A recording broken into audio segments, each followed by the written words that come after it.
Hey friends, it's Hope, and today I am here to do a non-spoiler book review over Unblemished by Sara Ella. Unblemished is a story following Eliana, and she is your average teenage girl living in New York City. She is living her life day by day until one day her mom suddenly dies and her world literally turns upside down.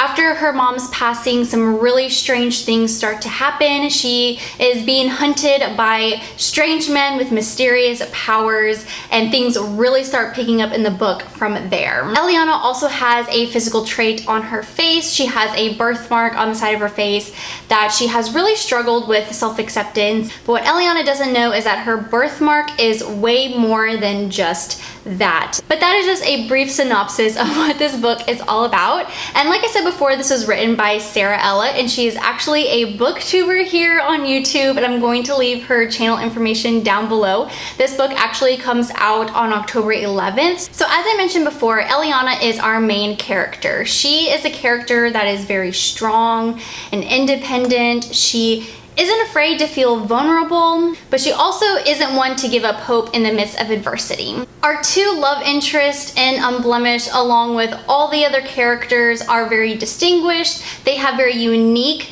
characteristics about them, which makes them so different from each other. So this was definitely a book that I not only loved the main character, but I also loved the side characters as well. And yes, you heard me say correctly, this book has two love interests, but don't worry my friends, the love triangle was done very tastefully. Alright, so I want to tell you guys my favorite part of this book, and it was actually the creative concept within the story. So we've all read books that deal with other worlds or other dimensions or times and stuff like that, but I've never seen in a book where the other worlds per se are called reflections, and you get to these places through bodies of water. And I loved that concept so much, and I love how Sara Ella just did the whole world building within the reflections. And I actually mentioned this in my best in books video, and I will link that down below if you guys want to check that out. But I just thought that the concept was so unique and so creative, and it honestly was one of my favorite parts of this book. Now let's talk about the things that I didn't love so much. There was really only two things that weren't my favorite, and it didn't really take away too much from my enjoyment of the book. And the first one is so small, but I just had to say it. Alright, so the first thing that I didn't care for so much in this book was the fact that our main character Eliana grew up in New York City and she lives there, but her character didn't seem 100% authentic as like a New York City resident, if that makes any sense. My family is from New York, and so I know how they act and talk and refer to certain things, and I praise Sara for inserting all the nuances of New York in this book. And I remember asking her, like, how in the world did you know these things, because I didn't think that she had traveled to New York City. So she did a great job with putting those little things about the city in here, but I just felt like the character herself wasn't 100% authentic, if that makes any sense when it comes to being an actual New Yorker. I don't know. I feel like I'm rambling, but hopefully that makes sense to some people. But like I said before, in no way did that detract from my enjoyment of Eliana as a character in general. And the last thing that I will say that I struggled with a little bit in this book was understanding all of the language and characters. So Sara did a beautiful job at world building, and at the beginning of the book you just get thrown so much information at you at once that I literally felt like I was Eliana at one point, because Eliana's kind of thrust into this and she is really confused and she has no idea how to take it all in. And as a reader, I kind of felt the same way, so I don't know if that was the point, but there was a lot of terminology and a lot of characters with very special powers that had these unique abilities. It was just all thrown at you at once, and you really didn't learn about why these things were the way they were until a little later on. So it has its pluses and minuses, because it definitely kept you guessing, but at the same time it also kind of confused the crap out of me for a while. And I don't know if it's because I just couldn't comprehend it, or maybe if that was the point, but I just remember being really confused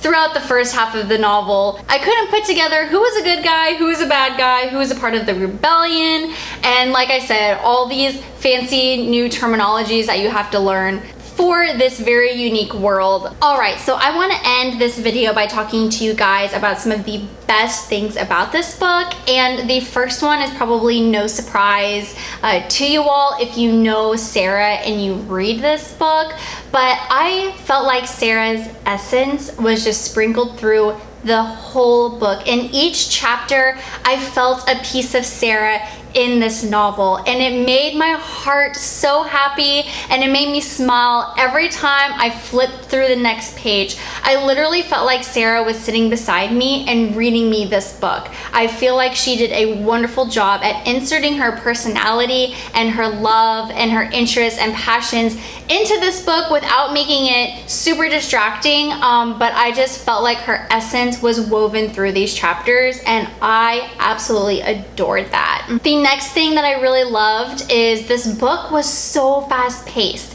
I never got bored. It kept me on my toes. I was always guessing. There were a few unreliable characters in this book that had my head spinning, and seriously guys, it just kept going and going and going, and like I said, it was fast-paced, really enjoyable, and I was never bored. The last and final thing that I want to say about one of my favorite things about this novel is Kai.